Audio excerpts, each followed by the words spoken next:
You are listening to Trans Resistor Radio. I'm your host, Aaron Franz. My website is theageoftransitions.com. Please go to theageoftransitions.com to subscribe to Trans Resistor Radio. There is a feed for this podcast. You can subscribe through iTunes. You can also download every episode directly from theageoftransitions.com, so I hope you will do that. Save them for later. Listen to them anytime that you want. Also at theageoftransitions.com, you're going to find articles, you're going to find links, you're going to find videos that I've made and recommended videos to understand some topics that I think are important. And of course, you can watch my video, The Age of Transitions, there. You can also get a copy of my book, Revolve Man's Scientific Rise to Godhood, from theageoftransitions.com. I hope you'll check that out. You can at the very least download the first chapter for free from theageoftransitions.com. So check out the first chapter of Revolve through PDF at theageoftransitions.com. And thank you very much to listeners of Trans Resistor Radio.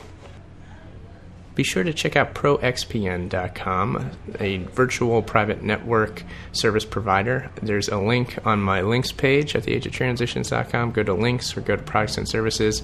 You'll see ProXPN in the right side there. You'll go to proxpn.com and you can check out their virtual private network. They offer a free service, so check it out. They also offer premium service, and you can get 20% off premium service.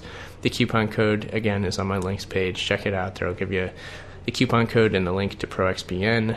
The reason to use virtual private network would be to use internet securely, safely. It's good to protect your identity.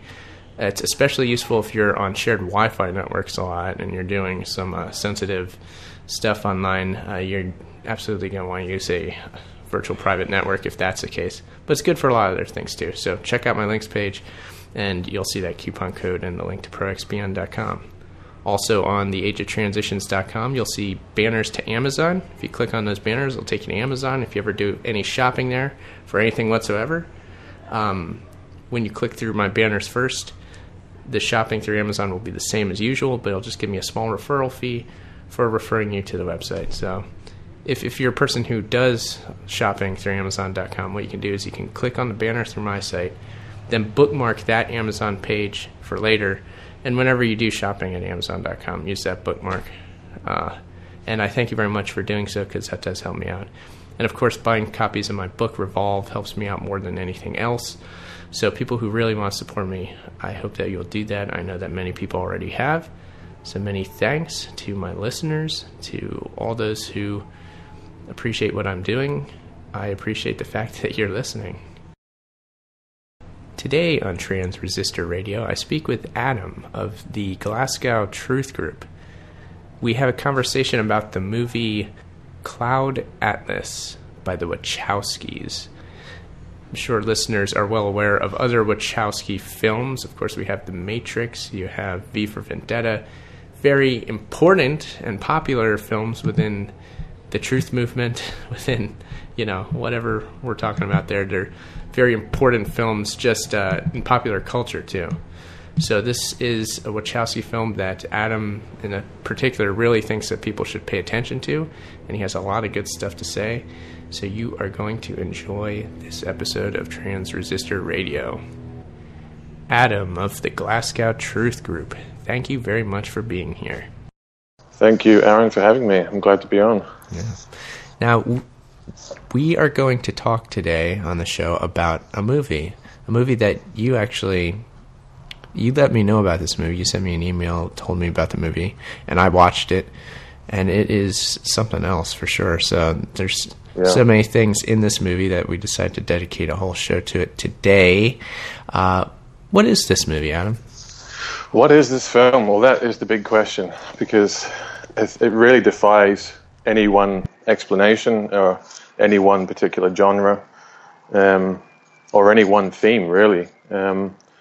According to the Wachowskis, the duo, Andy and Lana Wachowski, and there was 3 directors in this film, actually.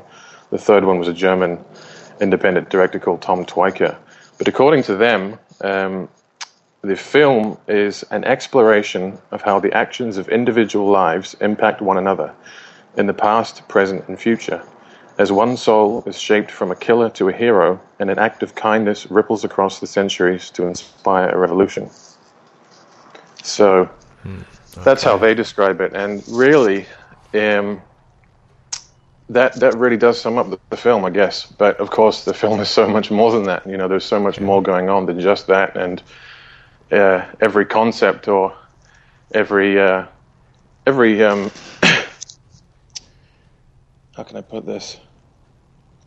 Every little detail in the film, it has depth to it. Every plot device, every theme, every meme has incredible depth to it that can be looked at and interpreted and perceived on multiple angles, and that has multiple levels of meaning, significance. And I think for that reason, I would definitely recommend that people watch the film before maybe listening to the rest of this interview, because I don't think it's really going to make much sense unless you've seen the film.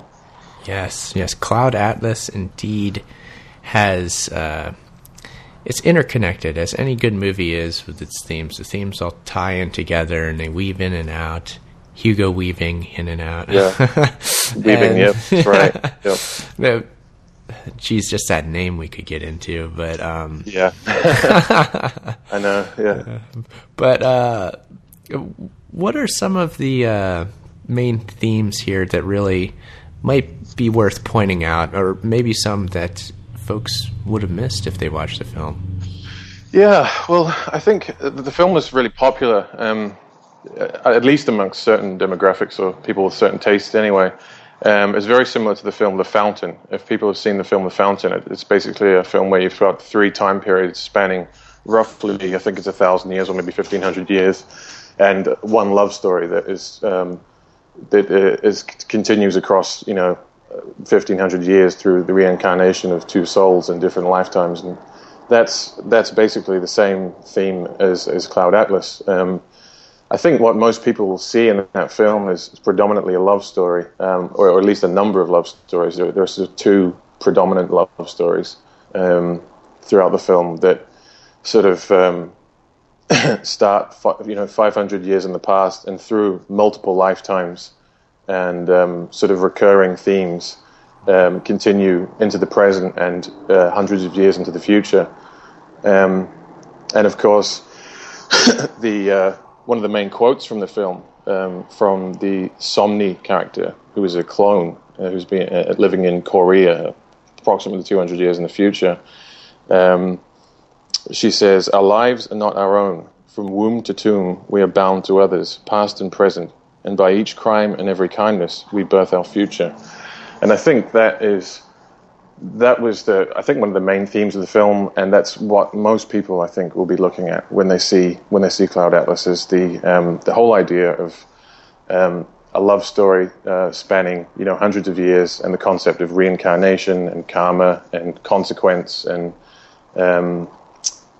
all of those types of themes. Everything being connected, everything being a result of something that's come before it.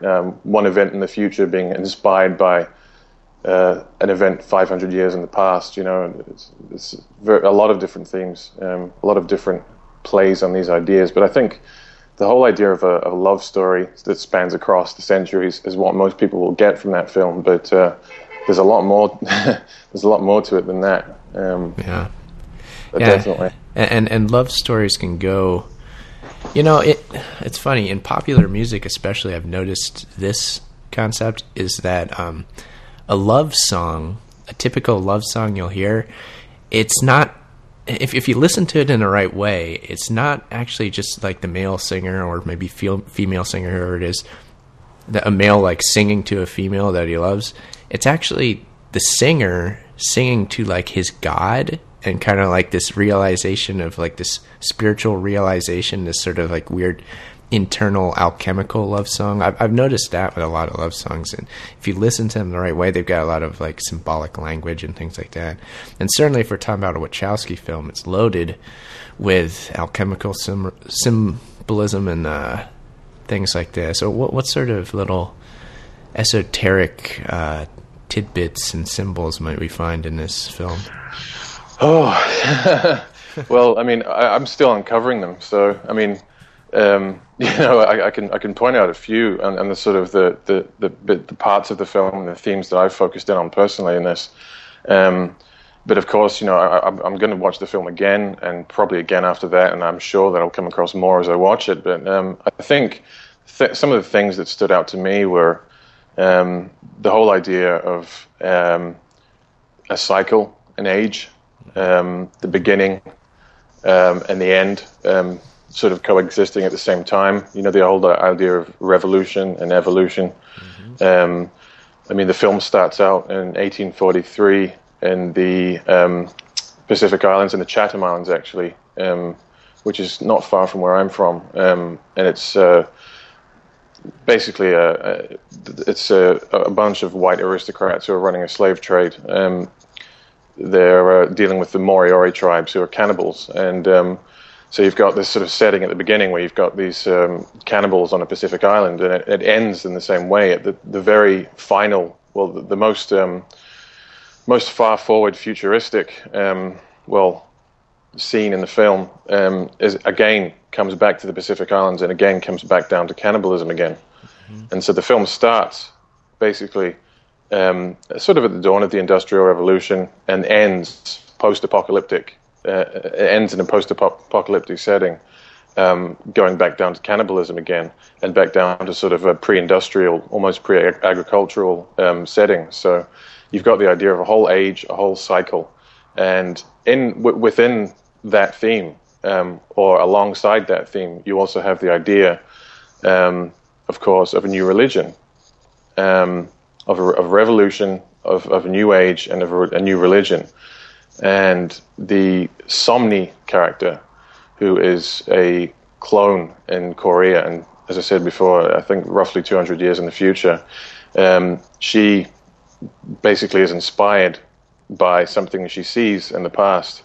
Well, something she witnesses a video recording of something sort of really, what's the word I'm looking for here? Something inconsequential, which to her has great meaning and inspires her to lead a revolution. And she basically becomes the sort of a female goddess for future generations. And I don't think a lot of people picked up on that, the fact that you've got a clone, an engineered being, actually becoming the leader or the icon of a new religion for a new age. And it's interesting because her name is Sonmia 451.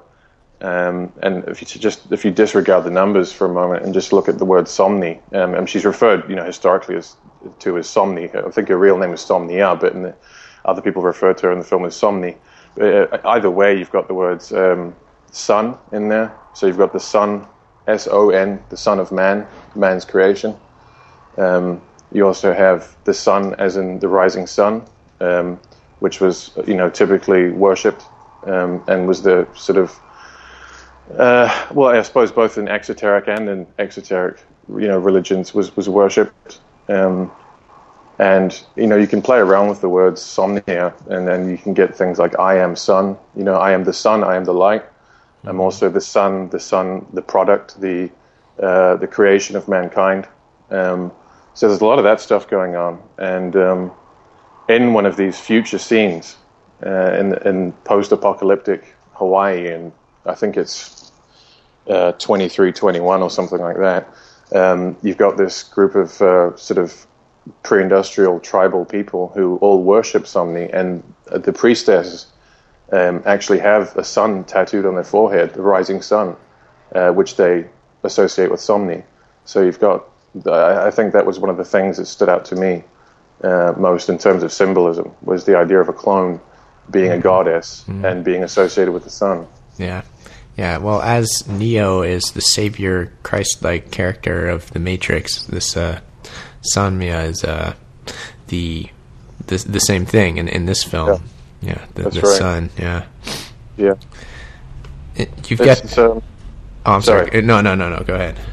It's interesting because there are some there are some interesting relationships there as well when you think about the correlation between the Neo character in The Matrix and Sonmi in Cloud Atlas, and I'm sure we can go into this in further detail later on. But it's interesting because both characters are kind of they're basically just nobodies. They're sort of, just people who are working away in the system. They're part of a servant class, they're sort of totally oblivious as to what's going on around them. And then they have some kind of awakening experience, and with Neo in The Matrix, he meets Morpheus, and Morpheus unplugs him and he wakes up, so to speak, And in Cloud Atlas, the Sonmi character has a similar experience where she's basically just an automaton, but is inspired by the words of another one of her clones to start thinking independently and to start asking questions, which leads her to, greater, bigger and better things, and leads her to meet the leader of a resistance movement who wants to help her and save her, and who in turn, just like The Matrix, shows her the true reality that she's living in, the truth of her own existence and of the truth of the world, so to speak, as well. Yeah. So that's another correlation there, which I thought was quite interesting. Yeah, it's also interesting that she's a synthetic being, and also that she's female. So female synthetic being. It's the significance of that. Yeah, definitely. I think. She is female, definitely, and she doesn't look particularly androgynous. But I still got, I don't know, the whole idea of I think you have to see the film really, but I sort of got an androgynous feel from it in some way. Absolutely, yeah, no doubt about it. Yeah, and she was sort of like the, what do you want to call it? The alchemical hermaphroditic symbol for the sort of the conjunction of male and female creative principles to make a more divine creature. Exactly. Yeah, that's the idea. Yeah. Mm-hmm. The alchemical marriage. Yeah. So yeah, that was definitely a very, very powerful theme, I thought, and which is one of the things I've concentrated most on the film. I think when I'm analyzing it is looking at that particular idea, because I think that is extremely powerful, and I think it's extremely interesting, and I think it says a lot about the particular beliefs of certain groups of people, and perhaps the Wachowskis as well. Yeah, well, yeah, definitely, they're the ones making the movie for sure. So there's whenever anybody's watching a movie, it's important to think about who made the movie, who wrote it, like why they might have put the themes in there. But back to this character, the coming of a Messiah for a new age. It's typically this Messiah, son, god, or goddess character comes to ring in a new age and bring a new way of doing things. So that's exactly what's going on here, huh? Yeah, that's right. She's the first. Well, they call her, the clones are called fabricants in this setting, and she's the first. Well, I think actually, technically, she's the second in this film. She's the second fabricant to think independently. She has a friend who inspires her to think independently, and technically, this friend of hers was the first one to think independently, and she was killed because she basically decided to rebel against her bosses, and that act of rebellion, despite its danger, inspired Sonmi. Another interesting thing is in the film, and I only got this after rewatching it again, is that the whole idea of a free-willed, well, at least a clone that has the idea to think, that has the ability to think independently, that was not an accident. I think most people watching that film and looking at its face value would see that as some kind of, and I think the way it's presented in the film as well is, basically Sonmi was a spirit, some kind of, I think you might refer to it as Christ consciousness, that whole idea. She was a spirit or a soul who basically inherited or manifested into the body of a clone, and that was why the clone was able to think, and think with free will and to act and to rebel. Yeah. But it's actually revealed in the film that both Sonmi and her friend who inspired her to rebel were actually an experiment by a resistance movement called the Union. It's not explained how this is done. It's not explained how they did this, but it's suggested at least that this Union rebellion, or whatever it is, who are interested in freeing the clones, actually somehow tampered with the whole DNA sequencing process. They somehow hacked into the clone manufacturing process and created deliberately a free thinking clone. And so this goes back again to the Matrix. Yeah. And that's another thing that people didn't see in the Matrix as well, as in the second film, Reloaded, when Neo meets the architect explains to him, using very fancy, flowery language, mind you, which is, I think, designed to basically confuse people. But if you actually listen to what he says, he tells Neo that he was actually a creation of the system. Neo was a creation of the system to fulfill a purpose. That's and to inspire a revolution, and that there had been 6 before him, and of course he also explains that what Neo believes as being reality, Zion and the so-called real world is just actually another level of the system. But I mean, that's a whole another story. But the correlation is still there. You've still got a sort of a hidden clue in there that's not really. It's kind of obfuscated in a way. It doesn't appear to be so at face value. But if you sort of really listen and really pay attention, in both these films, you've got the idea of the hero, the Messiah, the leader of the revolution, the one that changes everything, the one that saves us all, was actually created by the very system that it's hoping to topple, supposedly anyway. Yeah, it's the whole slaves revolt, the freeing of the proletariat, the revolution of the mind. It's definitely a revolutionary idea. Yeah. Absolutely. Mm-hmm. Let's see here. So you're talking about Christ consciousness. I know that, again, this Christ figure being important messianic figure in a film. The idea of Christ consciousness is big within the New Age movement. Mm-hmm. And then, New Age, you're talking about the coming of a New Age, and the idea there is really to spur this sort of revolution in consciousness and freeing of the slaves. It's the same idea. It's about bringing about a new revolution for a new age to restart things. So the whole death, rebirth, the cycles, as you were saying. So this is, we see this everywhere in the film. The cycles just keep spinning.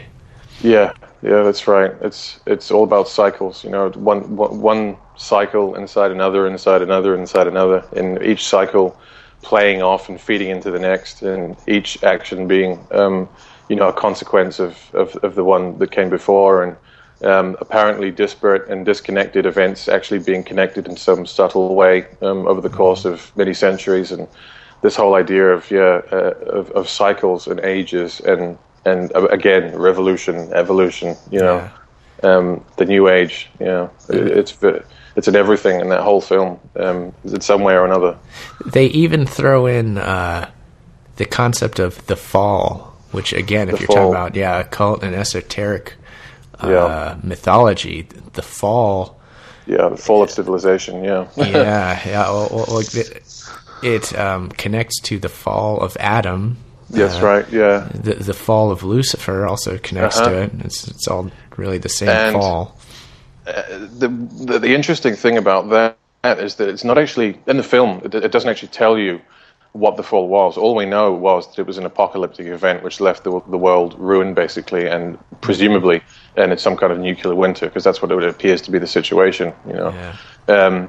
And it's hinted at, although this is not explained completely, it's hinted at the reason for the fall might have been something going wrong at a nuclear power plant, and because that is one of the storylines in the film does revolve around corruption and conspiracy at a nuclear power plant, and a journalist who was trying to expose it.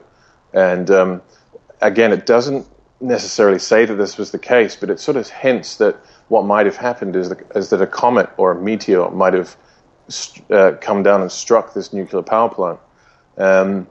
I think one of the little hints is the fact that there's the journalist who's wanting to expose the corruption and the conspiracy, presumably over a very dangerous nuclear power plant and the danger being covered up, etc. She has, this is the Halle Berry character, she has a birthmark that appears to be a comet on her arm. And so there's a few other little bits in the film, although I can't put my finger on them right now, but it seems to be hinting that that's what happened. So you've got the fall of something from the sky, Lucifer, was the fall from heaven, and also Lucifer was known as Venus, the morning star. So you've got the fall of a star onto a nuclear power plant, causing a nuclear winter.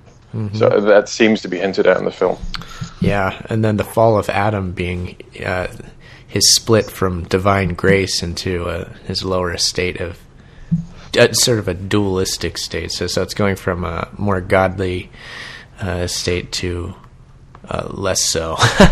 Yeah, that's certainly the case with this fall, because civilization is basically destroyed. Yeah. And of course, as I said before, that we end up reverting back into cannibalism. So we've got this post-apocalyptic setting in Hawaii with this sort of pre-industrial, almost pre-agricultural tribe living in fear of a bunch of cannibals who chase them and try and eat them. Yeah. It's like a fall back into the most primitive, base nature of our being. Yeah, that's definitely there to show what civilization and the progress of human civilization has done. It's taken us away from the primitive fear of each other, even, and of violently killing each other and having to ward off danger like that, into living a more secure life. So it's definitely pointing that out. Yeah, definitely. You mentioned something interesting that I hadn't noticed when I watched the film. You said that every scene shows one character or one group being subjugated by another. Yeah. That. I mean, it happens to varying degrees, and in some scenes not so much. Well, in some storylines rather not so much, and some more so than others. But that definitely is a recurring theme, and that is one of the main themes of the whole film. Is recurring themes. It's of the same patterns playing themselves out over and over again in the past, present, and future, and all those patterns, being connected with each other somehow. But I mean, if you actually look at each individual storyline, what's happening in all of them is one group or one individual subjugating or abusing another, taking advantage of them, using them. Trying to shut them up, trying to stop them from being free, trying to stop them from doing whatever it is they want to do, So it plays itself out in so many different ways, but that was the common theme. That's one thing that all of the stories had in common, was that it was one person or group, demographic, whatever, being sort of, subjugated, abused, pushed down, controlled, manipulated by another. And Hugo Weaving plays a key role in this whole theme, because his character, obviously he has multiple characters in this film, because they use the same actors in each setting, to sort of represent the reincarnation of souls over many hundreds of years and different lifetimes. But Hugo Weaving, he's always the same character in every scene. He's always the controller. He's always the gatekeeper. He's the assassin, Yeah. He's the devil, I mean, in the beginning of the film, he is presented as being basically a slave trader. And at the end of the film, he's transformed over hundreds of years into some kind of basically a demon or a devil, some kind of non-corporeal deity that basically haunts people and sort of tries to coerce them into evil. He becomes the voice of evil in Tom Hanks's head, right? That's right. Yeah, basically, yeah. He becomes the voice of evil, and it's interesting because that's one of the again back to recurring themes is sort of this whole idea of evolution from one thing into another. The Tom Hanks character, on the other hand, starts out as a thief, as an evil person, and over the course of many lifetimes evolves into basically a hero, the one who saves humanity in the end. Whereas Hugo Weaving starts out as a kind of an aristocratic social Darwinist in the slave trade business, and he kind of almost devolves into a spirit, almost a devil that haunts people and tries to get them to do evil deeds. So there's sort of a mirror image of one another in a way, and those two stories basically feed off each other. Well, those two characters at least feed off each other and sort of mirror each other from the beginning of the film right to the end. Yeah. A lot of religious ideas in here. You got the concept of redemption for sure, redemption of souls, and it's possible. Absolutely, yeah. So all sorts of that going on. Yeah, I mean that basically happens to the Tom Hanks character. He's basically a thief and then one of the very earliest scenes, and he sort of evolves, I guess, into a gangster, and and another scene, and another one, he ends up basically redeeming himself. As you said, what he does is he releases documents regarding this dangerous nuclear plant to the journalist Louisa Ray, and in doing so, he's killed for it. He's basically assassinated by the Hugo Weaving character, who's basically a hitman for the nuclear companies. So through this act of heroism, through this act of self-sacrifice, he's then appears to be reborn in the future as a sort of a simple tribesman who ends up saving the world. A moral man who at the same time is still pursued by the Hugo Weaving character in the form of a devil. So yeah, there's a lot going on in that. Now it's funny. I know that you have pointed out the whole Wachowski Revolutionary Religion, and that's definitely being shown in this film, and maybe we'll get more into that a little later. But definitely, I mean, every theme is about revolution. It's about freeing of slaves. It's about the will, the power of the will. Definitely is big. Just so many things going on here. What do you think about? What do you think about the concept of the will specifically? I guess I don't know. What are they getting at here? That's a funny one, because I don't think they were really making any concrete statements about that. I think that idea was toyed with. It was just kind of explored and examined, the whole idea of free will versus determinism, or that whole dialectic. Do we have freedom of choice? Do we really have free will, or are we basically just are our lives and our thinking and our behaviors completely determined by causes or factors outside of our own control? Are we simply just a consequence of the things that have come before us? And that of course is kind of symbolized in the statement, the little poem that Sonmi basically reads out to inspire the revolution, and the one that is read out by a number of other people throughout the course of the film. And that was the little thing that I read at the beginning of the interview here, where it says, "Our lives are not our own. From womb to tomb, we are bound to others, past and present. And by each crime and every kindness, we birth our future." So it's interesting, because it doesn't appear to be making any concrete statements about whether we do actually have free will or not, but it does sort of seem to be saying that our lives are not our own, as it starts off there. We are inescapably connected to everything and everyone in some way, shape, or form, and the actions of others are what defines our lives primarily. So it's not it's kind of a bit ambiguous, that whole concept. I mean, I think it's explored, it's toyed with, but it doesn't really arrive at any sort of firm conclusions. Where, I mean, in a film like The Matrix, that theme is played on more heavily, and I think there's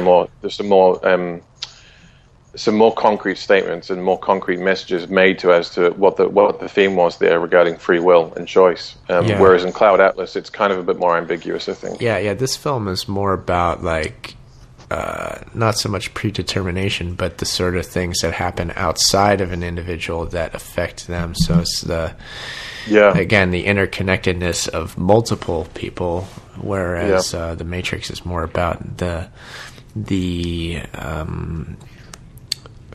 what do you call it? The victory of the enlightened individual to overcome things and sort of be the hero. Yeah. But this is a set of heroes. And they're definitely different. I guess you could put the hierarchies of them in there, but I mean, when it comes down to it, they all work together. So maybe there's this concept of there's some concept in there of sort of the method by which one finds other people to spur revolution. Is that going on here? Yeah, I think to a degree, yeah. As you say, it's much more. I guess I'm not sure what term to use here, but I guess new agey, for a lack of a better word. And they kind of toy with the idea of the quantum entanglement theory, multiverses, multiple universes, reincarnation, karma, each sort of individual affecting somebody else, or a future self across space and time, everything being connected, the sort of beyond the barriers of time and space, so to speak. I mean, that whole sort of field of thinking is very, very tied into the New Age, and has been sort of mixed up and almost validated by various theories in quantum mechanics and quantum physics about what the nature of reality really is, and what we are as human beings, and what consciousness is, and whether it's whether we are whether there is something beyond all of this, and whether we are souls that are reincarnating, or whether we just basically the sort of lumps of meat that the Darwinist view would have us believe we are. Definitely the concepts of secret societies are in there too. They have all these ideas are in there in a cult tradition. Yeah, I guess so. I mean, I didn't really, and I mean, I wasn't really looking at that particular aspect of the film when I saw it, but I could still see, like, I mean, the particular esoteric beliefs and messages that certain societies and certain demographics would be interested in and been promoting. They're definitely in the film. Mm-hmm. I mean, that's for sure. There's no question about it at all. Mm-hmm. And again, we come back to the whole idea of the Wachowskis and who they are and who they are speaking on behalf of. Yeah, definitely. Because I personally have trouble believing that it's when The Matrix there were two brothers, now they're brother and sister. Yeah. But I have trouble believing that these two siblings were completely responsible for all of the depth that has gone into The Matrix and the Cloud Atlas, and all the multiple layers of meaning interpretation, all the esoteric symbolism. I have trouble believing that it was just those two that came up with all of this stuff and somehow wove it into this perfect script and this perfect storyboard. I think that there's probably a lot more going on there.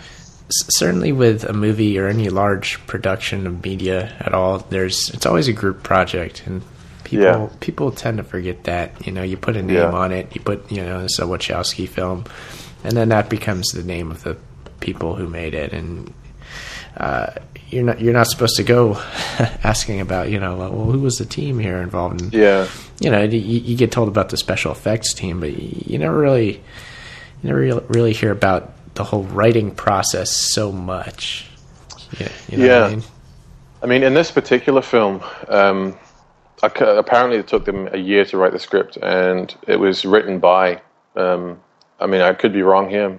Maybe I have to fact check this one, but I think the script itself was actually written by the Wachowskis and the third director, Tom Tykwer, who's a German guy.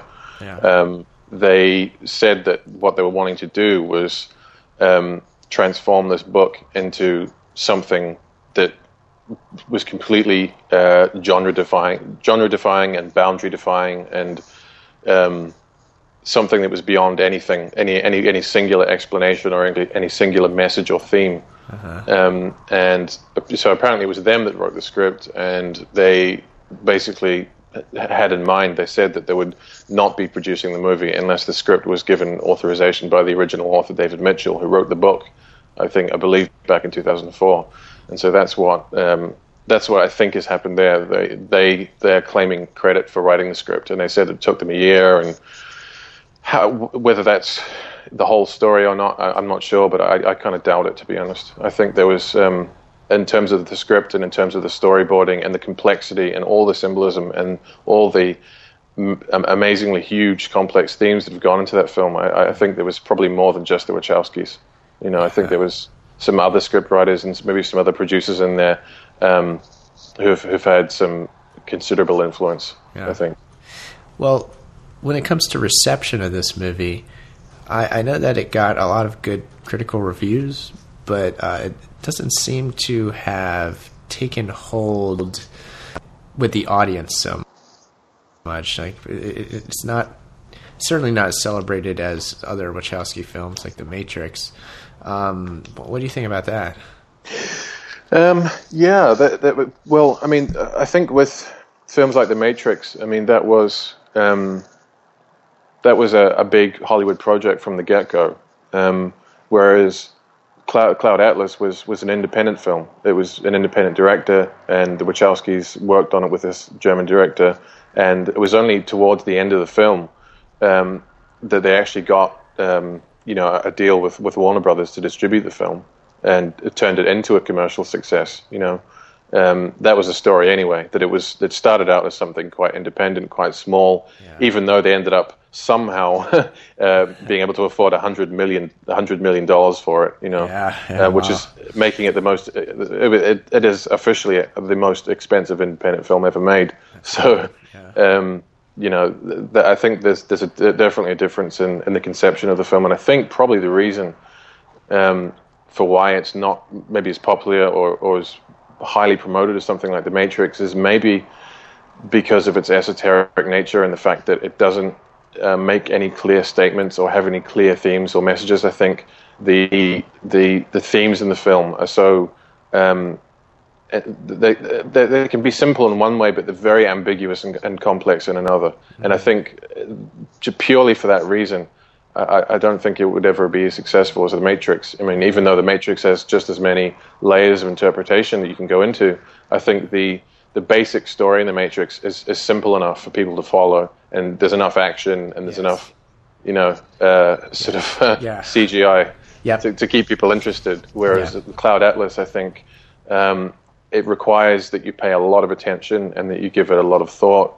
And that you really allow yourself to explore ideas while you're watching the film. And that's not for everybody, Yeah. And I think that's probably the reason why it hasn't been as popular. Although it still has been, extremely popular among certain groups, it hasn't been the mainstream success that was The Matrix, Yeah. Yeah, well, certainly with The Matrix, it had the new sort of special effects. It had like brand new special effects. It drew people in. Yeah. It had crazy action, and these are the things that don't so much. I mean, even the special effects, I hand it to it. The special effects tie into the story they're trying to tell. However, when it comes down to it, it's all spectacle. And that's what the main audience wants to see is spectacle. Yeah. And well, I mean, don't get me wrong. There's plenty of spectacle in Cloud Atlas. I mean, some of the scenes are pretty astounding, but you have to really think, and you could watch the film once and come away with one interpretation of it, and watch it again and come away with a completely different interpretation of it, and come away seeing completely different things in each time. I think most probably just the complexity of the film. I think that's probably has a lot to do with why the audience, or at least the sort of the really dedicated audience who felt really, that they really connected with that film and really loved it, I think was a lot smaller. So. Well, the idea that it's independent film, yeah, that evokes a certain sort of response in an audience too. And yeah, do you think they're playing on the whole? It's an indie film, and that'll give a certain mystique to it. Well, it gives it street cred, so to speak. Yeah. It becomes credible in the eyes of people who, feel themselves to be more artistically inclined and who have maybe not so much respect for or much interest rather in sort of big simplistic Hollywood films. People who like to think of themselves as having better taste or more sophisticated taste at least. I think there was definitely an appeal there that was quite deliberate, and due to the sort of ambiguity of the film, I think it played right into that. So marketing it as an independent film, despite the length and the budget, and the fact that it deals with all these complex, ambiguous themes which aren't quite clear at face value. I think that definitely had a lot of marketing power there. I think that had a lot of currency in terms of attracting a certain type of audience. Now, what characters might we have missed when we were talking before? Are there any important characters or goings on that we hadn't hit? Well, that's the thing. It's so difficult to prioritize or structure a sort of something that was made like this. Yeah, because everything is tied into everything else. And okay, we're focused in on Sonmi, the clone, who symbolizes a new religion and who actually does spur on a revolution or trigger a revolution or whatever. Yeah. I think just one other point that I'd like to add on to that before we look at other characters is the fact that Sonmi is actually presented as being a real legitimate god in this film, and that after she dies, after the revolution, after the fall, when we're sort of back to the basics again, back to the Stone Age in Hawaii, the tribal people there who worship Sonmi and who see her as a god, they actually channel her. There seems to be some kind of priest class there. The women are sort of the priestesses, and they actually channel Sonmi, and they actually get legitimate, real premonitions of the future from Sonmi. Yeah. And Sonmi actually gives them visions of things that do actually happen in the future. So they're kind of pushing the idea that Sonmi actually is some kind of god or some kind of omnipresent spirit. Not just the idea of one, but really one. Yeah. So that's something that people can think about, and I think a lot of people probably miss that in the film too, because they're speaking in a kind of a corrupted version of English, and it's kind of difficult to understand. But I mean that is very, very interesting. But back to other characters. I think probably, aside from Sonmi, the Halle Berry character, or set of characters rather, of course, because again, we're set the same actors are playing, different characters. They're playing different versions of themselves reincarnated in different time periods. But the Halle Berry character, who plays a journalist in the 1970s trying to expose this nuclear power plant. Her name was Louisa Ray, and there's something to that name which I haven't quite figured out yet. You could have a ray being a ray of light. Well, obviously that's the first thing that comes to mind. And the fact that she also has this kind of comet tattooed on her arm, well, not tattooed, but a comet birthmark on her arm. I don't know how that ties in, but it's sort of, I don't know.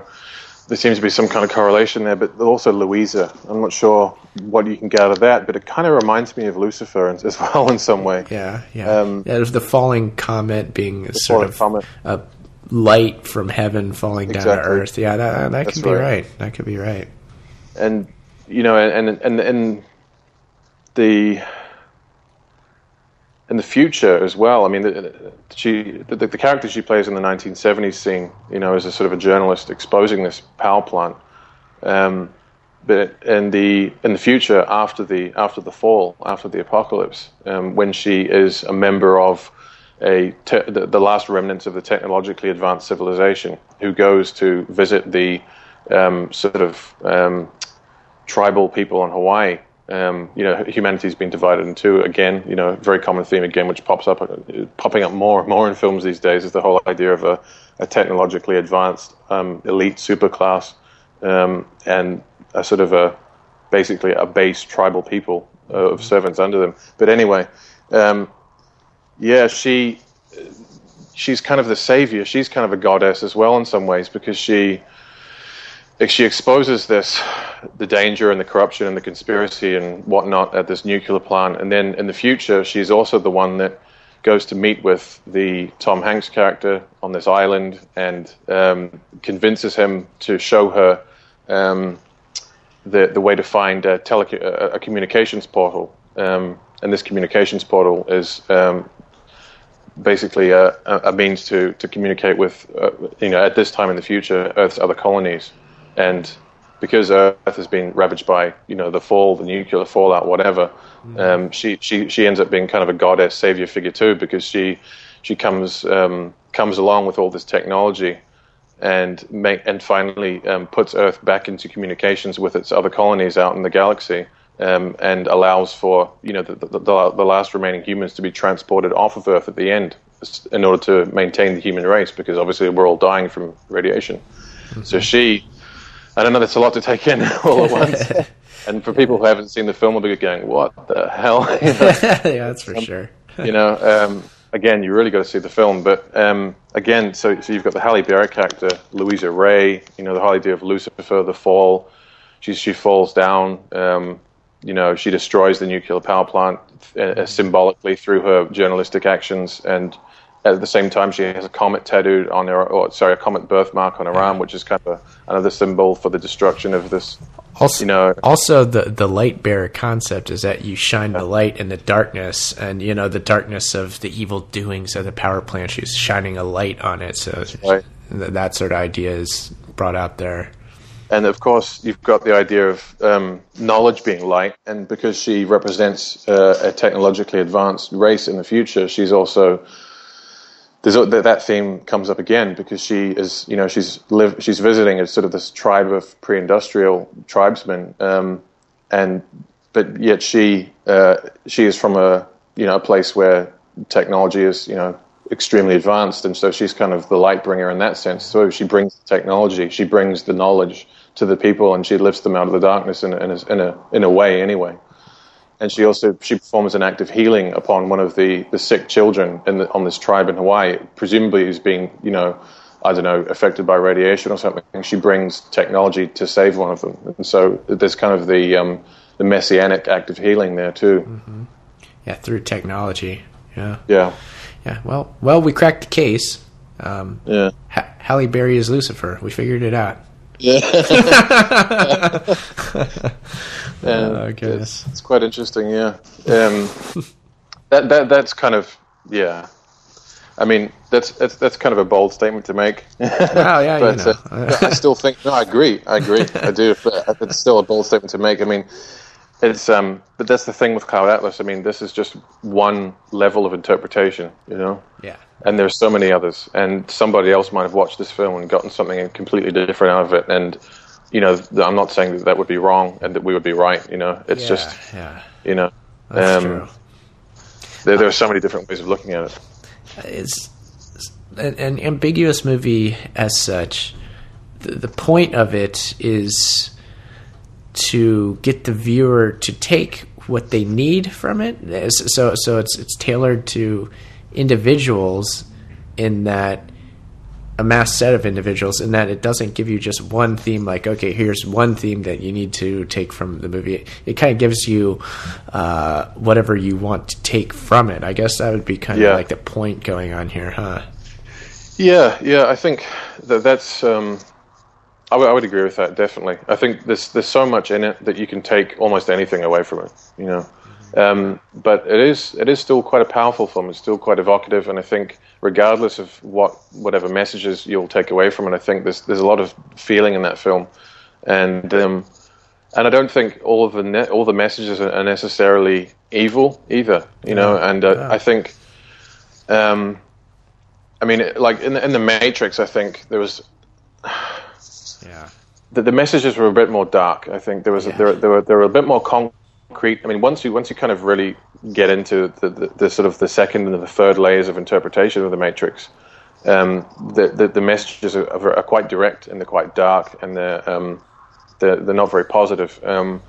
But in Cloud Atlas, I think there's a lot of positivity you can take away from that, and there's a lot of kind of interesting philosophical and spiritual ideas that you can explore in that film, without them all being inherently negative, you know, or dangerous or insincere or manipulative or whatever, you know, like a lot of other messages and a lot of other films are, you know, designed to give you a certain feeling or a certain impression about a certain idea, in order to basically influence your thinking in certain ways. Whereas I think Cloud Atlas is a lot more abstract, and I think you can take away so many different things from it. And there are so many, as I said again, so many levels of interpretation and meaning in that film, that, you know, it's not the positive and negative or are very subjective in that film. I think the very subjective concepts that one person might look at them one way and see something very positive, whereas another person might look at it and see something very negative. Yeah. Well, Adam, I want to have you back on the show again to get deep into the concept of the Wachowski Revolutionary Religion, which is a term, as far as I know, that you made up, that you coined that term. Right? Yeah, pretty much. I think I was just thinking about, like, what is it? What is this? What's going on with these Wachowskis here? You know, how can I sum this up? And I think Wachowski Rebellion Wachowski Rebellion Religion, or Wachowski Revolutionary Religion. You know, either one fits really, because that's kind of, we're seeing the same things, you know, appear in I think probably the three biggest films to date would be The Matrix, V for Vendetta, and Cloud Atlas. And they're arguably maybe the three biggest films in terms of anti-establishment themes of the past, you know, of this generation anyway. You know, of this generation, I would say probably the three biggest, most mainstream, most popular films that deal with anti-establishment themes would be those three films from the Wachowskis. So I think there's definitely there's something more to this, and I think this is part of I don't know, almost, as I said, almost a religion of some sort regarding, you know, humanity and what we're here for, and what constitutes positive and what constitutes negative, and the whole idea of heroes and revolution, and you know, all the other, you know, with the future of humanity, and the trajectory we're on, and where we are going, where we could be going, where we might be ending up. You know, all these ideas. I think there's definitely something that the Wachowskis are trying to get across to us in all of their films. Yeah, so it's definitely something that is worth talking about. It's something that people will be interested in, because, as you say, The Matrix and V for Vendetta have become iconic within the truth movement, things like that. So this is something that needs to be understood for what it is, and I think it was good that we did this show on Cloud Atlas too, because it's a film of the Wachowskis that's flown under the radar pretty much. So it needs to be pointed out too. I think so. Yeah, definitely. I mean, it's funny because I don't know how successful it was at the box office. I know that it was definitely popular among certain demographics. You know, I think certain groups or certain people of certain tastes and certain mindsets will, you know, this film has been very popular with them. But as you said, in terms of, like, comparing to The Matrix, in terms of like a mainstream phenomena, you know, it wasn't nearly at that level. It was, it was promoted for a while. I think at the end of last year. I don't think it won any major awards and the Hollywood Awards, but yeah, it definitely needs to be explored and examined, because I mean, even today we've spent an hour talking about it and we've barely scratched the surface. There's so much more to go into in this film, because again, it's 6 stories over 3 hours, spanning 500 years, incorporating just about every idea and concept you can imagine into one film. Yeah. So 1 hour is just we've barely scratched the surface here. And we could it would be great to talk about it again at some point. Yeah. Now, before we go, Adam, is there anything specific, like any links or anything that you want, or that would help listeners, that you want to point listeners to here? I would probably just say that if people haven't watched the film, then definitely go and watch it. But it's going to take a few sittings to really get to grips with it, because it's so complex and there's so much going on that if you just watching it once, I think would confuse you. Although you'd still see some of the sort of more basic themes in the film to do with the love stories and whatnot. But I mean, in terms, I haven't really seen any really major sort of like reviews or analyses of this film that have really struck me as being completely on point. I mean, there are some good ones out there on YouTube and on various websites where people will look at some of the concepts and the themes, and but not from the same angle that we're looking at it from. Yeah. Not looking at maybe the symbolism and the subtext and the unspoken messages in the film. They were sort of more dealing with the more overt stuff, the stuff that is apparent to you, immediately. Mm-hmm. But I think people just need to maybe watch it and watch it at least 2 times, I'd say, and maybe think about. I think also, just in closing, pay close attention, because I think the real gold in this film, the real meaning, that the big messages, the real significance is very subtle, and it may be only one line. Yeah. It could be. I mean, it could be one line or one scene that lasts a second that will unlock, a whole layer of meaning for you. So pay close attention to the script, especially the ones that deal with future settings. And the one in Neo Seoul, and also the post-apocalyptic one in Hawaii. So definitely pay close attention to the script, because there's a lot buried in there. Yeah. All right. Well, I'm excited about talking about the revolutionary religion of the Wachowskis next time. We're definitely going to be doing that, and I want to thank you very much for coming on the show today, Adam. It was a lot of fun to talk to you again. Yeah, it's been great, and I look forward to expanding on this next time. It's been a lot of fun. Thank you for listening to Trans Resistor Radio. Be sure to go to theageoftransitions.com to subscribe to this podcast.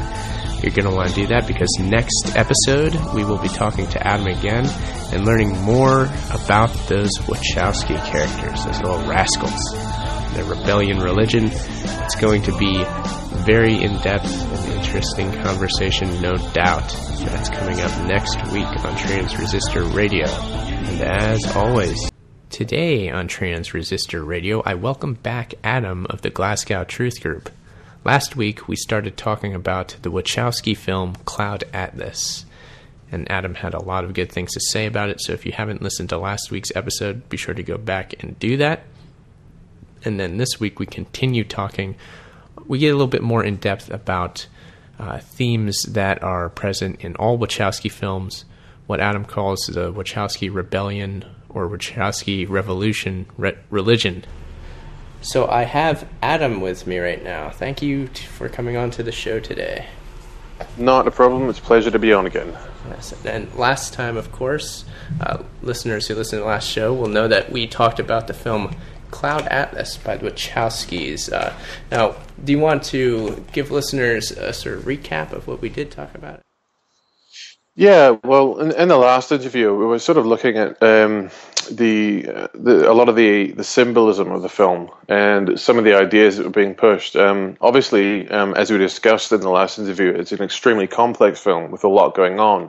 There's so many different layers of content, so many levels of interpretation.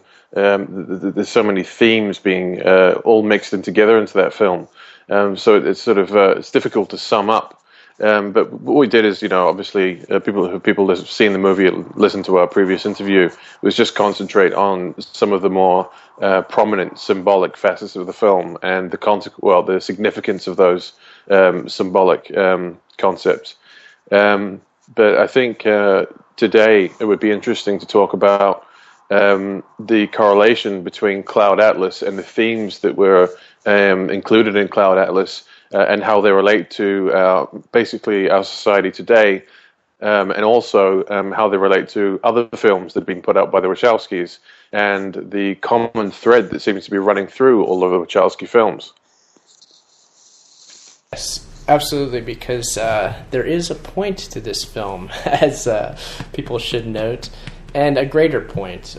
So not only does this film kind of stand alone, but it ties into past Wachowski work. Is that correct? I would say so, yeah. I believe that to be the case, yeah, definitely. I mean, we could go back to Cloud Atlas and talk about 1,000,001 little observations that, either one of us have made about the film. But, it wouldn't necessarily give the average listener or, even, other listeners any better idea of what we're particularly talking about here and what we're trying to get across in this series of interviews. So, I mean, I think talking about the correlation, would be the most important and significant factor in this discussion today, because there's a lot to be said about the continuity of these films and the ideas that the Wachowskis are trying to get across in all of their films. Now, if you were to say there's a main idea to any Wachowski film and throughout all of them, what would that idea be? I would sum it up by saying subjugation of people, the freeing of slaves, the idea of revolution and evolution, and some kind of birth of a new age, usually done, well, in all of their three main films, which we discussed last time, being The Matrix, V for Vendetta, and The Cloud Atlas. Basically, the slaves being freed by a hero, a kind of a messianic hero figure of some description, who has gone through some kind of personal awakening experience and has become a kind of a rebel against the system, who leads the population, the slaves, to freedom. Okay, so we have a rebellion, the theme of rebellion, and you've coined the term Wachowski Rebellion Religion, right? Is that the term to use here? Well, yeah, it's like we said in the last, Wachowski Rebellion Religion, Wachowski Revolutionary Religion, whichever fits really, because it's the same thing, at the end of the day. It's the same set of ideas which are being promoted. They often will zone in on minority groups, on the average worker, on the average citizen, on any group or individual who's being subjugated in one way, and will play on that issue. And the movie will always end in that person being freed in some way through the actions of some kind of messianic figure. Now, what about revolution, just revolution on its own? It's kind of a term that I feel has been misunderstood and even abused in our time, because so many things are revolutionary. People describe products as being revolutionary, things like that. So what do you say about sort of that bastardization of the term, if that sounds right? Yeah, well, I mean, I think in all the Wachowski films, the idea of revolution is it's always global in reach. It's always global in its significance. In The Matrix, it's basically humanity revolting against the machines, supposedly anyway. Of course, if you go into the high interpretations, it's actually quite the opposite. But we'll leave that for another discussion. Yeah, absolutely.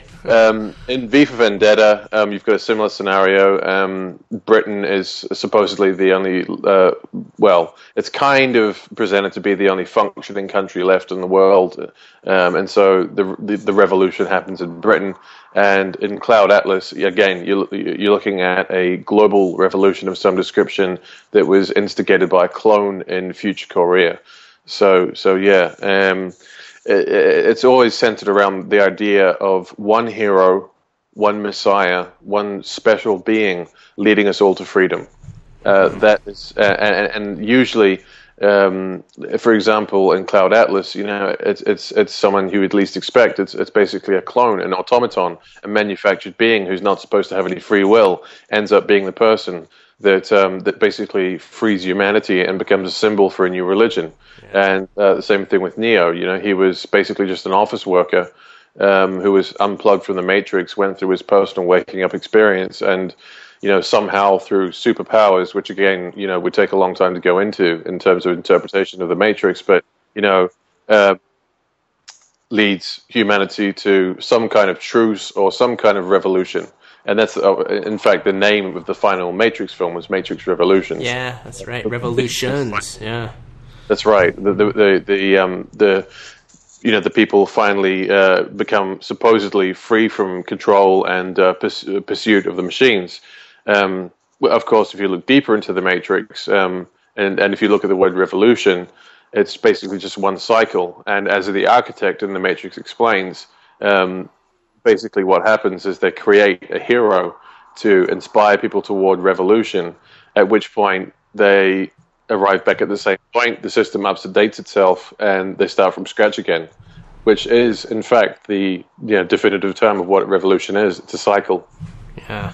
Now, do you think there's any historical revolutions that tie into these films, like actual events? There could be many. I mean, some people would, might even say, look at the Bolshevik Revolution and somehow tie it in. But I mean, the Bolshevik Revolution is a very controversial subject. Some people believe it to be a genuine revolt of the peasants against the capitalist monarchy of Russia. Whereas, other evidence points to the fact that it was in fact a Western funded and basically Western organized event due to create another enemy for reasons, and also as a social experiment in Marxism. Well, yeah. Well, if that interpretation were correct, it leads to the global aspect of revolution, and you're saying that the Wachowskis in particular have a global view on revolution. Is that so? It seems to be the case because the Wachowskis themselves, one of them has had a sex change and is now we get back to terminology again here. I mean, he would prefer to be a woman, whereas I'm not so sure that he really is a woman because he was born a man, and so I mean that's a whole other debate. And I think we could probably offend quite a few people if we went any further to that area. But I think, in terms of the idea of global revolution, is definitely something that is being suggested and sort of hinted at, and even quite blatantly promoted in some of their films. And this, of course, ties into the whole transhumanist, transgenderist idea as well, which is featured quite heavily in Cloud Atlas. The idea of the rebel movement called the Union, who want to free the clones so that the clones can, instead of being mindless automatons who are servant class, can integrate into society and be one with humanity. So it's the idea of freeing the slaves again. Yeah. Well, when you talk about transhumanism and even transgenderism, postgenderism, all that stuff, those topics actually tie in together. People don't understand that they do. I would think, I would venture to say almost positively that the Wachowskis understand how those subjects connect. So it'd be my assumption that maybe they're playing to those themes and people don't even know it. I believe so. I think the whole idea of the clone and the fact that one of them is also a now transgender person. I think those two particular facts definitely help to advance the idea of changing human nature, which is the core of transhumanism as a concept. Supposedly improving the human being through science. Yeah. Again, it was basically, as you know very well yourself, a modern form of eugenics. Yeah. And I think that idea is played out in many of their films, especially in The Matrix and Cloud Atlas, although in different ways.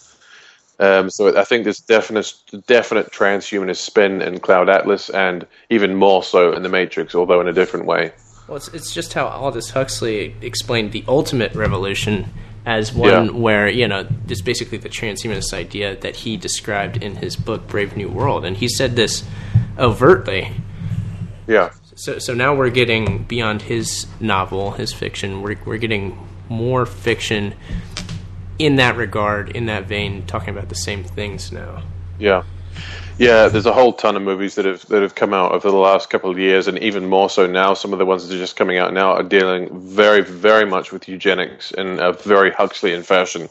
Even the most recent Superman film. I mean, I'm not sure if you've seen that, but I mean, that's there's a lot of Huxley in that. Huh. I'll make a point to watch that. Yeah, I would say that the Matrix film is quite obviously dealing with transhumanist topics when you get the uploading into computers and all that. It's blatantly obvious. Yeah. But certainly not so much in Cloud Atlas. It's subtle, as everything in this movie is. Yeah, definitely. I mean, in the Matrix, the only way to beat the system is to actually plug yourself into the system, into the control system. So it's kind of a a paradox right there, kind of conflict right there, and supposedly beating the system is becoming part of the system, Uh-huh. So, I mean, obviously that was brought out in The Matrix very heavily, whereas in Cloud Atlas, as you say, much more subtle. The themes are much more emotionally based. And that's one thing that I think is prominent throughout all of the Wachowski films, is that obviously there are different levels of interpretation, but for the average viewer that goes and sees The Matrix, they're not going to get the whole story. I mean, if you look at all the different facets of the story of The Matrix, it is quite complex. There are a lot of levels to it. V for Vendetta, not so much. Although at the same time, there's a great degree of continuity involved, and consequence, resulting in revolutions and all that stuff. But again, in Cloud Atlas, and I almost start to think sometimes that the Wachowskis and whoever was helping them write the scripts are deliberately making their films as obtuse and diffuse as they possibly can, in order to kind of disarm the critical faculties of the viewer, so that they basically come away with the emotional impact of the film rather than an intellectual one. So they basically identify with the main emotional theme of the film rather than try and figure it out on an intellectual level. And so I think it's definitely an element that's been included in all of their films in order to sort of promote the general sort of slightly new agey religion that's prominent throughout all of their films, Yeah. Well, again, in the outside world, I'd say that's how actual revolutionaries work, is they kind of incite radical action in a large, oftentimes angry mob, and they use that to their advantage. Yeah. Again, I'm always wondering about the actual historical context and how one brings about revolution. Do you think that it's possible to actually spur revolutionary action through such things as film? Yeah, I mean, it's always possible. It's just one of those things. I think it just has to be the right message conveyed in the right way by the right person in the right words at the right time to really get through to people. I think it's definitely possible, although history seems to show that most of the main revolutions haven't been so, and have been much more orchestrated and planned than history gives them credit for. Yeah. So, in terms of previous revolutions, I'm not so sure. In terms of the possibility of future revolutions, it's definitely a gray area. I think there are definitely possibilities there, but there's also the possibility for co-opting and subversion, and basically neutralizing whatever power any revolution might have, through the work of counterintelligence and through disinformation and all of that stuff. Yeah. Well, when it comes to the Wachowskis themselves, I know that they're certainly enigmatic figures, and they try to remain out of the spotlight, although it's nearly impossible for them to do completely now. what do you think about that? That them not wanting attention as far as they can get it, at least, and wanting to kind of remain in the background. Yeah, I guess my guess would be that they're probably not wanting to reveal too much about themselves and their own beliefs, and the people who I assume they're working for. I don't know who those people are, but I think they're definitely connected to some high society people with certain esoteric beliefs, which the Wachowskis have in turn taken on themselves. And although they have made some public appearances, they seem to be quite sort of outgoing, kind of bubbly, open people. And I think perhaps, maybe, if they spent too much time in the spotlight, they might end up revealing a little bit too much about what they're trying to do. Yeah. So that could be an answer, but that's just a guess. Now, of course, the secret society question. I mean, obviously, we're dealing with. Well, you're talking about revolution itself. It's been a product of secret societies to a great extent. If you look at all the European revolutions around the French Revolution and the American Revolution, I mean, quite obviously it was. So, is it fair to say that revolution and the revolutionary tradition itself just comes automatically with secret society attacked onto it, with ties to secret societies? I wouldn't say automatically, although, when we look at history, it does seem to appear that the major revolutions have been, orchestrated by, secretive elements within, higher levels of society. So I don't think there necessarily need to be a direct connection there always. I think, there may be instances in history where there was a genuine revolution that was, inspired by a genuine human being who wanted to change the world or change a system or a society or whatever it was, I think, there has been the odd occasion when that has happened, although the consequences of those revolutions are to be questioned because, we're still heading in a not very nice direction, to put it mildly. So I'm not sure how much impact those, if any of those revolutions were genuine, and were just simply, revolution by, the genuine inspiration of the human being and the human creativity. I don't know how much positive impact they've really had on society. Although that's something that, may require further study. I'm not sure. Now, something very important to talk about here is the truth movement, or whatever it is. I always have difficulty explaining or giving a name to it. But the Wachowski films have become iconic within that community, within the truth community.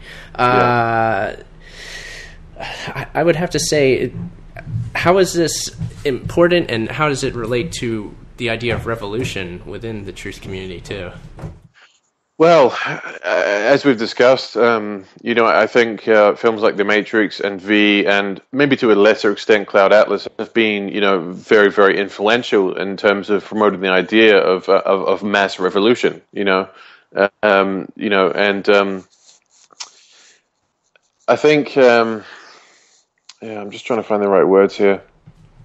The truth movement itself, do you think the truth movement itself is a tool to bring about revolution? Do you think that could be the case?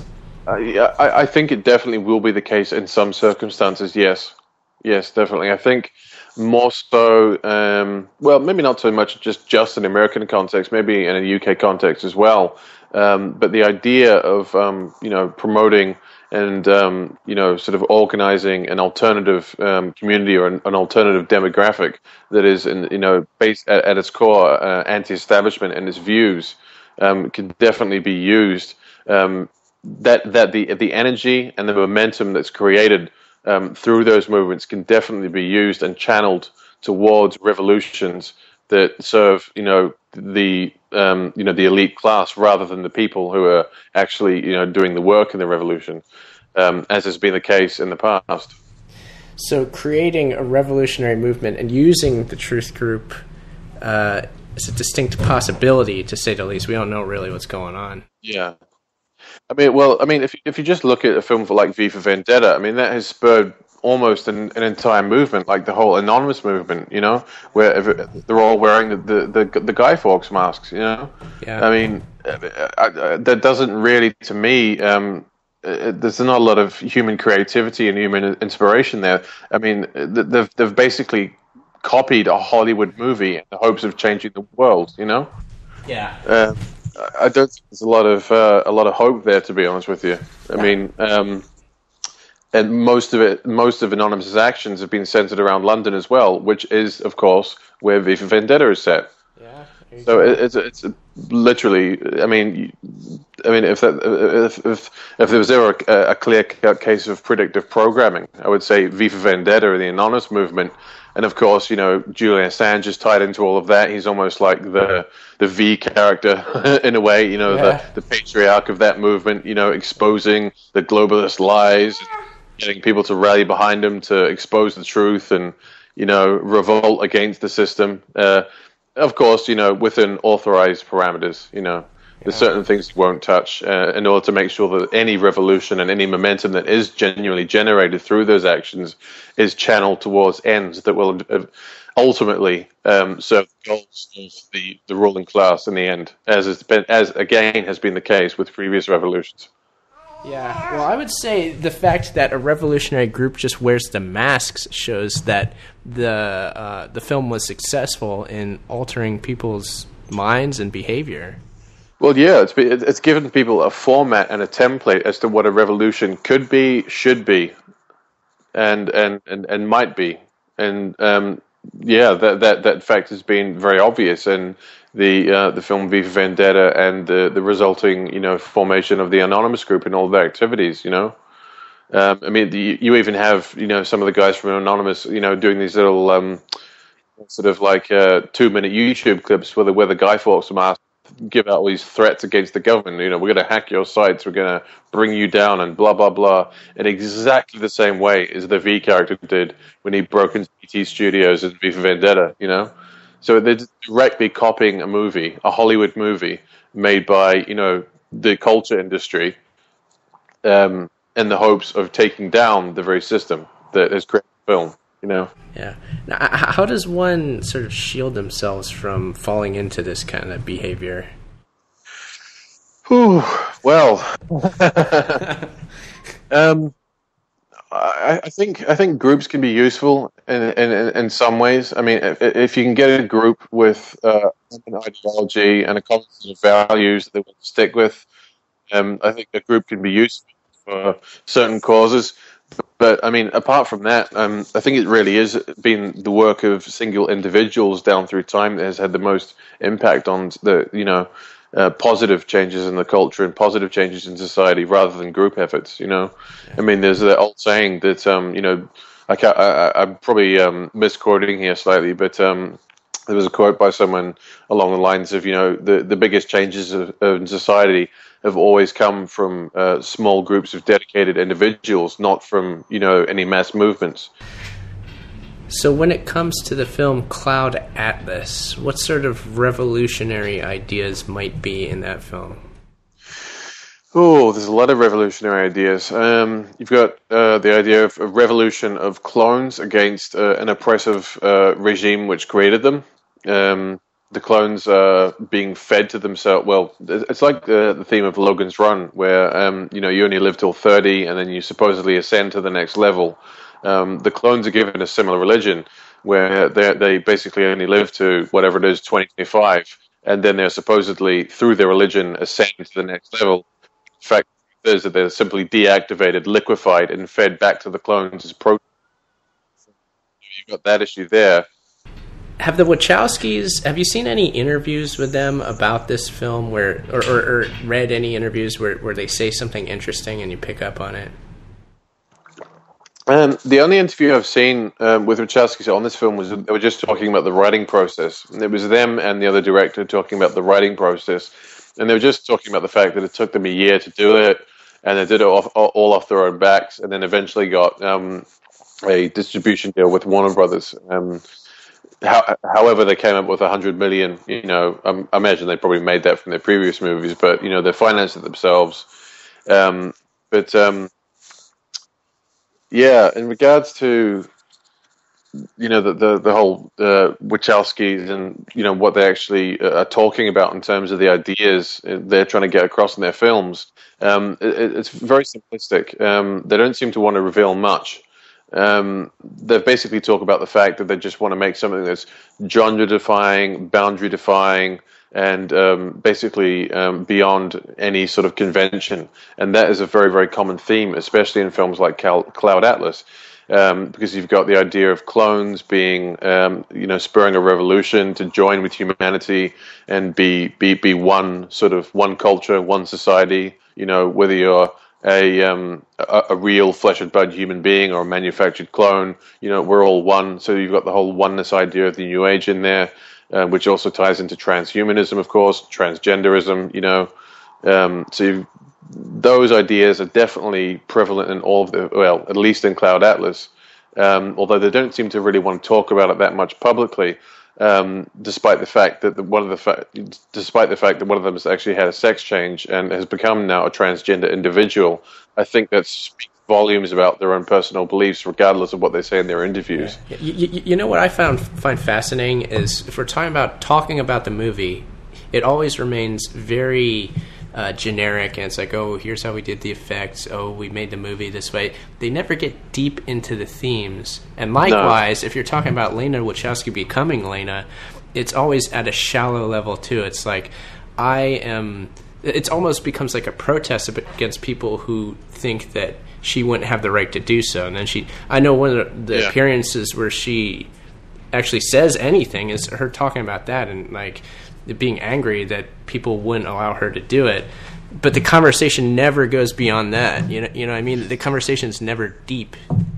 No. It's always like for or against. It's always a dialectical conversation, as basically most popular arguments are. It's either you're for or against. If you're for it, you're a nice person, you're liberal, you're progressive, you want the best, you've got humanity's best interest at heart. And if you're against it in any way, or at least if you've got any questions about it in any way, you're an evil, repressive fascist, and you should be done away with, basically. Yeah. That's the kind of dialectical limits of the conversations that are generally held regarding those types of topics. Do you think that is done on purpose? Yeah, of course. If people actually stop to think about the logic and the basic biology involved in male and female and the purpose of reproduction and the idea of the reproduction of the species being an essential element of our existence as human beings and our progeny in the future, people would start to ask some questions about the worthiness of actually changing our human nature into something that it naturally was not meant to be. And people can argue with me on that, but and it's a very touchy subject, and I'm not having a go at people who have made this decision to maybe become transgendered or get involved in the transhumanist side of things, but the argument is kept very, very, very simplistic on a deliberate level. To basically, it's like Democrat, Republican, Apple versus PC, blacks, whites, whatever. It's the same dialectical argument. Keep it simple, keep people divided, so that the real content of the argument never gets discussed. And the synthesis is reached. To me, it should be obvious that the individual person gets to do what they want with themselves. So it's like a non-issue. But, of course, yeah. But the greater issue is lost. We're talking about reproduction, as you said, and that nobody even thinks about that. Yeah. And that's regeneration itself is what transhumanism, that whole idea, is really all about at its core, and altering that. And it's just amazing to me how that gets glossed over all the time. Yeah, well, obviously they want to cross it over because if people actually started to think about it, they'd come to some pretty obvious conclusions about the problems with transhumanism. And the transhumanist groups, which have a lot of lobbying power, don't want people to have that kind of discussion. All they want to do is promote the idea that transhumanism is the way forward. It's the way to improve the species. It's the way to improve our lives, our intellect, our abilities, and our capacity as human beings into the future. So, I mean, any discussion that goes beyond the for or against is actually detrimental to the transhumanist transgender cause. So those kinds of discussions are obviously going to be, censored and sidelined in the mainstream media. Yeah. Now, I want to take back to the truth movement again, too, and maybe the attitude within the truth movement. Do you think there's any splits within the truth movement and how it feels about transhumanism, or is it pretty unified, or what can we say about that? I think it depends on the level of the education of the person who has been doing the research, because the truth movement is such a wide spectrum of people with different beliefs, and different religions and different levels of awareness and research.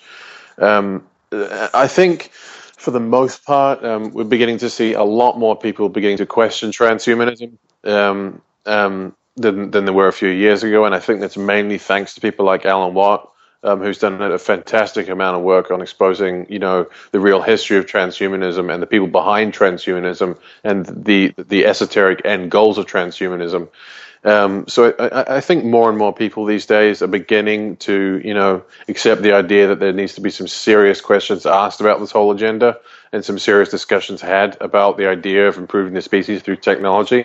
But, again, there's always going to be those few people out there who haven't quite maybe done the research or have maybe got certain, philosophical or ideological beliefs which make them, perhaps more prone to the idea of, improving the species through technology. So I think there's probably a wide spectrum there. I'd imagine most people have got some pretty serious questions and are quite willing to talk about it in a critical way. Whereas I think there's probably some people out there who maybe haven't investigated as much. And I can definitely think of a few people who consider themselves to be quite well educated, who obviously haven't done any research on transhumanism at all, and have basically, watched the Ray Kurzweil documentary and gone, "Oh wow, great, fantastic! We're going to be able to think like a supercomputer in 10 years' time. We'll live in a virtual reality. It's all going to be great. Wow, great. Let's go for it. Let's go. This is our road to freedom. This is our, road out of tyranny, and that idea is subtly presented in films like Cloud Atlas and very, very directly presented in a film like The Matrix, where, again, they have to plug into the system and become transhumanists to actually fight the system. Yeah. Well, again, so yeah, if we're talking about big movements and the truth movement, people will tend to want to think of it as one large organism. My last question was stated as such.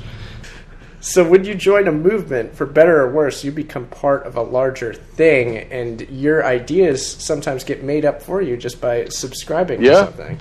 Absolutely. I mean, you get that all the time. When you're trying to talk to the average person about something quite basic on maybe a basic geopolitical or socio-political level, you're automatically lumped in with a whole set of beliefs, which you may not subscribe to, or you may have, varying degrees of certain opinions on certain things, which, you've actually considered and thought out. And you're basically just lumped in with the rest of them as being either for or against. All the Wachowski films are so deep and complex in so many different ways that we could go into any one aspect of any of those things and talk about it for hours. So it's kind of difficult to pick one particular aspect which is more important than the others. But I think one of the things that struck me most about, on a sort of more of a general kind of emotional level with a film like Cloud Atlas, was the fact that I think the story was deliberately made to be overly complex. Huh. Okay. Yeah, I mean, that's just a theory, I can't prove that that's the case, but I think to the average viewer, they made that story so complex that the critical reasoning part of the brain shuts, basically you stop trying to figure out the plot and you just enjoy the spectacle and the mystery and all the sort of general wishy-washy emotional messages, which are basically new age in their kind of in their thinking. The kind of the oneness idea, the new religion idea, the new age idea, the idea of transhumanism, transgenderism to a degree, all sort of merging into one big mush. I think that idea was definitely, at least those concepts and themes were conveyed much more through emotion than anything else. And I think through the story, in many ways, they made it overly complex, so as to kind of almost disable people from trying to figure out what was actually the message of the film, because there is no real one message of that film. It's basically a collage. It's like it's a tapestry, you know. Yeah. It's an audio-visual tapestry with no clear one message. But when you look at it as a whole, you come away with a certain emotional sense of, you know, what ideas and themes and feelings we're trying to get across. And I think those main ideas, the feelings that were being put across in that film were to do with transhumanism, the idea of revolution, and the idea of oneness and a new religion and a new age. Yeah. It's funny how confusion and revolution seem inevitably to go together. And you could say that confusion might even be a revolutionary tactic, you might be able to say. Absolutely, I think so, yeah. Now, just our time, generally speaking, like in which we live, I'd have to say that it's a confusing time to live, and therefore it is one in which revolutionary ideas will take hold. What do you think about that? Very quickly, definitely. I mean, revolutionary rhetoric is growing by the day. You know, whether it be in your country, the US, or where I live in the UK, and the whole idea of revolution is becoming more and more popular as a kind of a knee-jerk reaction to the social and political problems we face. You know, you had that word bandied about a lot more, and of course, it's being promoted in a lot of films as well. Especially through science fiction. You've got science fiction films and science fiction TV shows that all deal with the idea of revolution of some sort or another, some kind of apocalyptic event where, you know, the masses of humanity either suffer some kind of catastrophe or either turn on the government in some way, and there's some kind of collapse and humanity is sort of reborn into a new age. And I mean, there's even a show called Revolution. Yeah, so, that's right. Yeah. I mean, it's basically, I mean, I haven't watched it, but it seems to be almost a rip-off of the Hunger Games. That revolutionary rhetoric is definitely growing, and it can be used in a number of different ways. But, I mean, history shows that revolutionary momentum generally gets channeled back towards the same ends of the power groups that, you know, have got certain agendas to push. Yeah. Well, as in the film Cloud Atlas, you get kind of a destructive end, a fall to civilization. That's what revolution tends to do. Well, that's right. I mean, in the film Cloud Atlas, Sonmi triggered or at least inspired a revolution. And shortly after, we had the fall, which was the fall of civilization. So you had a revolution, right? Humanity becomes one, and then you had basically an apocalypse where humanity is again divided in two and has to start from scratch again. Yeah. So, yeah, I mean, that idea is definitely presented. Yeah, I really enjoy bringing it back to the truth movement and again, just for obvious reasons, with everybody wearing the Guy Fawkes mask and stuff. Yeah. It's just, it's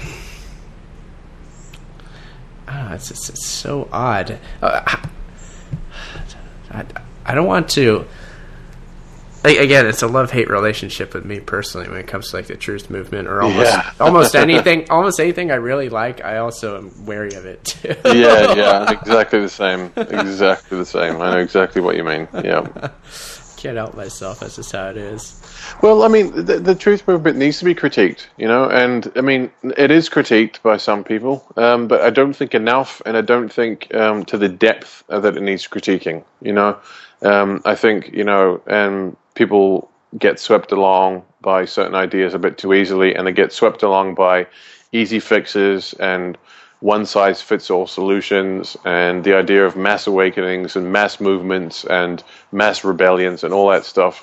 I think those ideas are very, very appealing to people, and I think they catch on very, very easily because they obviously appeal to, you know, our hopes and our dreams for a better world, you know, which we all, you know, most of us at least, you know, in terms of the average person aspire to. And I think the Wachowski films definitely capitalize on those human desires in all of their films by presenting the idea that, again, you know, it's basically a religious idea that some kind of Messiah can save us all. Yeah, absolutely. Yeah, the religion aspect doesn't get understood. And again, people, I think, in this day and age, like to criticize religion so much that they don't realize when they themselves have a religion. Yeah, It's like atheists. They're the most religious people on the planet, you know? Yeah. They have the most rigid doctrine and dogma of any of the religions, you know? Yeah. And yet they consider themselves to be non-religious, you know? Yeah. Yeah. I mean, Richard Dawkins is a perfect example, and do not even get me started on that guy. I mean, let's move on right now. But yeah, I mean, the whole idea of capitalizing on the human aspirations for a better world, a more peaceful world, a world free of war, a world free of subjugation, a world free of slavery and destitution and poverty and sadness. These are all things we aspire to. And these films from the Wachowski brothers definitely capitalize on all of those aspirations and those dreams, but with a certain twist and with certain agendas playing into them, giving people what I believe a lot of the time are false hopes regarding what the solution to the human predicament is. In terms of ideas like transhumanism, the advancement of the species through technological means being the solution to all of our problems, or the idea of, a patriarch or a messiah being the answer to all of our problems, or a system or an ideology that is being presented to us through Hollywood being the answer to all of our problems. Those ideas are always advanced and promoted in all of the Wachowski films in one way or another, to one level or degree to another. And I think they're very successful at doing that. And I think whether people realize it or not, those films have had a huge impact on people's expectations regarding what's possible in terms of changing the system. Yeah. What expectations we can have, what's realistic, how we can play this whole thing out. And I think people can end up with much more of a naive impression of how complex and well coordinated this agenda and this system can be in many of its facets. I think the whole thing gets oversimplified to basically, masters and slaves, and all we need to do is revolt against the masters because there's more of us than there are of them. Mm-hmm. And either a messiah or technology or some kind of fix all, solve all problem is going to be the solution to it. And that again is very appealing to people, and I think that's why these films have been very popular. And, I think that's why the Wachowskis are the way they are, and, working with whoever they're working with. Yeah, well, they're smart. The Wachowskis are smart, and therefore they know how to make things happen. The way you make things happen is you make a huge, big-budget movie that people are going to pay attention to. So you've got people's attention immediately. It's a big-budget Hollywood movie. Then you insert your ideas in there, and that's the technique. So the power of fiction, people discount it, and they just think it's entertainment. But to those who do understand this process obviously works, might it be possible that the little guy could do the same thing? We don't have access to Hollywood, and we don't really want to. Well, that's interesting you bring that up, because that's the kind of theme that Cloud Atlas brings up, is that it's almost in contradiction to the view of the vast majority of the truth movement. And, I kind of subscribe to this view myself in a lot of ways, in that, there's certain power groups who have much more influence than anybody else, and have got immense amounts of power to coordinate agendas right across the board.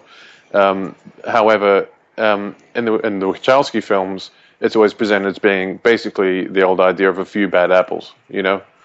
And the idea that, there's more of us than there are of them. All we need to do is just rise up against them, and that's it. The sun will rise tomorrow morning. We'll have a brand new world, and everything will be fine. Yeah. Whereas I think it gives people a sort of a naive impression of, and it gives them an oversimplistic sort of view of how complex the system is and of all the agendas that are being played out. It basically reduces it down to its most base level of just, slavery versus freedom, and, breaking free of that slavery through, the channels and the means and the mediums that they suggest, i.e. technology and religion. Mm-hmm. Religion in its new age sense rather than, conventional orthodox sense, that is. Yeah, yeah. Well, no matter what, there's no way getting around it when you're living in a world and you're understanding how it works. You understand that you have to get your hands dirty and do something, and that becomes the whole question. And it's like, okay, well, what do I actually do? And that's what it's all about. And one would do well to understand that there's a lot of answers to that question given to you at all angles. So it's good to keep that in mind. Yeah, definitely. Definitely. Yeah. Okay. Well, to wrap up, I guess it'd be good to tell viewers to maybe watch the film Cloud Atlas again, and with all these ideas that we brought up here today in mind, and maybe they'll have an interesting viewing experience then. Yeah. Because I mean, there's kind of two ways you can watch it. You can watch it purely for entertainment purposes, where you're just looking at the spectacle and all the emotive themes that are being presented to you, and all the human factors. Love, death, life, reincarnation. Loyalty, trust. All of these human virtues and mores and values. Are being presented to you in a very kind of. Well, I guess it's more of a subtle kind of emotional way. Or you can view the film through an analytical eye, which takes a lot of work and will take at least 2 or 3 sittings. And even then, you're probably only going to scratch the surface. So again, there's so many different ways of looking at this film in terms of what you want to get out of it. But there's a lot to be revealed and a lot to be understood if you're one of these people who's willing to sit down with a notepad and really, really analyze the film. But I think the intention with Cloud Atlas was to make a film that was overly complex, which people didn't really understand. The intricacies of all the different connections, and basically came away with some sort of more general, emotionally based ideas about the world and about what humanity is and about where we're going, and sort of almost subconsciously accepted those. Which is often, the whole point of predictive programming in films, which I believe there is a degree of in this film. Oh, yeah, absolutely. Yeah, that's something that's so important. If you can actually remain thinking and remain critical while watching any movie, it doesn't matter what movie it is, then you actually end up taking so much more from it. Definitely. And you really get empowered. You don't get empowered by just taking in the subconsciously whatever themes they put in there. You actually think about it, and that's what people need to be doing if they're able to. Well, that's the thing. I mean, when a film is presented with a lot of emotional content, it goes straight to the heart. It goes straight to our most basic desires and fears and aspirations. And for that reason, it often shuts down our critical faculties, and we don't take in a lot of the more analytical aspects of the film, at least on a conscious level. And so it's very easy to influence people's minds through emotion, to get them to identify with a character, to get them to identify with the concepts of the film. And for that reason, they're not going to be thinking critically. And so basically they're almost by osmosis absorbing the kind of more esoteric ideas that are being presented in the film and accepting them as possibilities, and basically preparing their minds for, future agendas, which certain groups that have no doubt been involved in films like Cloud Atlas witches bring about. So there you have it, everybody. Don't be a numbskull. Put your thinking cap on and watch a movie. Yeah, definitely. And there's a lot of films coming out that deal with a lot of these concepts. At the moment there's a new one just come out called Elysium, which I haven't seen. Did you watch the trailer? Did I send you?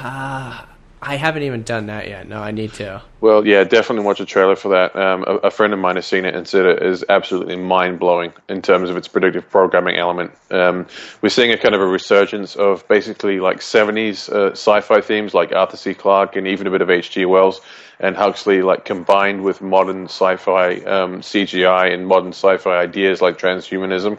So there's almost like a new breed or a new genre of science fiction coming out, which is very, very interesting and deals with all of the themes we've been talking about tonight. So if people have got a critical mind and they're able to watch a film and criticize it and analyze it for what it is, rather than getting swept up with the emotional content of the film, then yeah, definitely there's a lot to be taken in the films that are coming out at the moment. Yeah, absolutely. Well, and you're being told a lot about what's going to be happening in the future as well. Yes, pay attention, listeners. Yeah. And well, I just want to say it's been a great show. I had a lot of fun. Thank you for being here, Adam. Not a problem. It's been a pleasure, as always, Aaron. Thank you very much for listening to Trans Resistor Radio. I hope you enjoyed this episode and learned something from it. I hope you go out there and critically watch films now. If you're not already doing so, you probably are, but if you're not, please do that. And you can check out Adam's YouTube channel. I'll put a link to that on theageoftransitions.com. So, of course, go to theageoftransitions.com. Check out our sponsors, proxbn.com, and again, the banners to Amazon on theageoftransitions.com. Remember those. And for an in-depth look at transhumanism, check out my book, Revolve Man's Scientific Rise to Godhead. Please share this podcast with others, subscribe, and I will see you next time on the next episode of Trans Resistor Radio.